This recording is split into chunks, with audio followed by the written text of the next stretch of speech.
অন্যদিকে অভিষেক বন্দ্যোপাধ্যায় আরও বিপাকে পড়তে চলেছেন, তার কারণ তার সেবাশ্রয় নিয়ে যে অভিযোগ সামনে এসেছে, যে অভিযোগের ভিত্তিতে ডায়মন্ড হারবারে এফআইআর রুজু হয়েছে, আর এবার বিষ্ণুপুর থানায় দায়ের হওয়া অভিযোগের ভিত্তিতে রুজু করা হলো এফআইআর।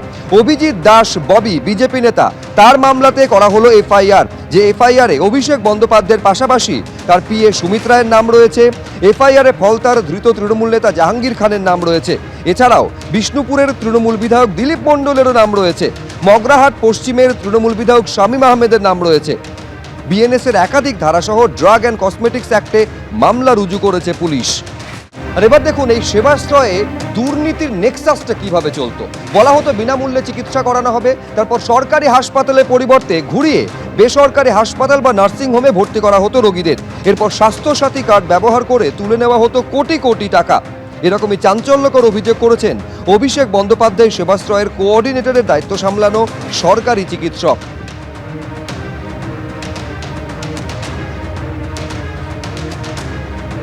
অভিষেক ব্যানার্জি তো প্রাইম অ্যাকিউজড পার্সন, তার সঙ্গে লোকাল যে সমস্ত অপারেশন অ্যাসেটগুলো ছিল পলিটিক্যাল লেভেলে, যেমন দিলীপ মণ্ডল, জাহাঙ্গীর খান, মেহবুব গাইনি, এরকম প্রায় গোটা 12-13 জন রয়েছেই, গোপাল সাহা, যেমন দিলীপ মণ্ডলের নাম দিয়েছি, এই হচ্ছে দিলীপ মণ্ডলের প্যাড। এতে পরিষ্কার করে রেখেছে, উনি নিজে বলছেন যে আমাদের এমপি অভিষেক ব্যানার্জির নির্দেশ অনুযায়ী আমরা এখানটা ক্যাম্পটা করছি এবং আপনারা 22টা রুমের ব্যবস্থা করুন এবং তাদের স্ন্যাক্সের ব্যবস্থা করুন। হ্যাঁ, এবার 15 দিন ধরে আপনার যদি 22 জন লোক, তার 22টা রুম আর এই স্ন্যাক্সের কত লক্ষ টাকা বিল হবে, এটা টোটালি কন্ট্রিবিউশন করতে বলেছে। বেআইনিভাবে এই যে ক্যাম্পগুলোকে অর্গানাইজ করা ডিএম এর পারমিশন ছাড়া, সিএমএইচ এর পারমিশনের ছাড়া অভিষেক ব্যানার্জি কি করে করলো? তাহলে ডিএম সিএমএইচ এর রেসপন্সিবিলিটি কোথায় গেল? আমাকে একজন ডিএমএইচ বলছেন যে আমাদের যে তৎকালীন ডিএম যে সুমিত গুপ্তা, তিনি নাকি সমস্ত বিএমএইচ সিএমএইচদের এসে বলেছেন যে সরকারিভাবে সব কিছু অ্যাপারেটাস থেকে আরম্ভ করে লোকবল থেকে আরম্ভ করে সব কিছু দিয়ে হেল্প করতে হবে ক্যাম্পগুলোকে। সেইটাকে ইউজ করিয়েছে ফোর্সফুলি ডিএম সুমিত গুপ্তা।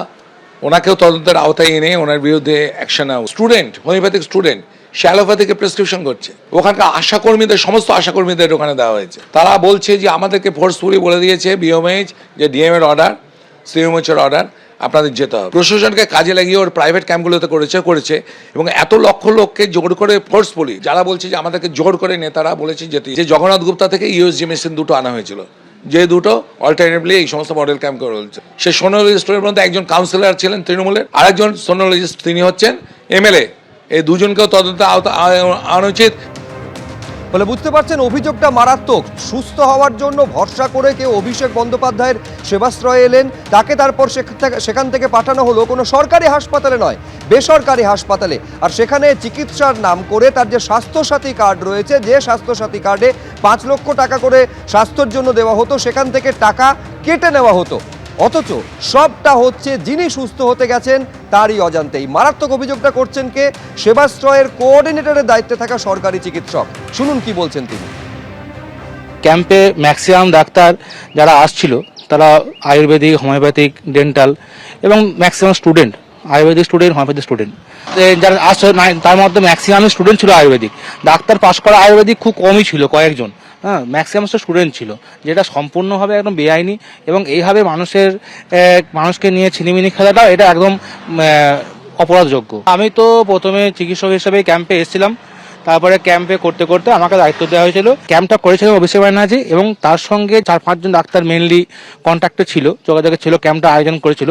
তাদের কাছে আমি অনেকবার বলার চেষ্টা করেছি, তারা সেইভাবে আমাকে পাত্তা দেয়নি। হ্যাঁ, তো সেই জন্য আমি নিজের মতো করে আমি ডিউটি করেছি, আমি ক্যাম্প করেছি এবং নিজেকে আমি চুপচাপ রেখেছিলাম, কারণ তখন একটা অন্যরকম ব্যাপার ছিল। মুখ খুললে হয়তো শাস্তি পেতে হতো, যদি মুখ খুলতাম হয়তো আমার বিপদ হতো। এবিপি আনন্দ, এগিয়ে থাকে, এগিয়ে রাখে।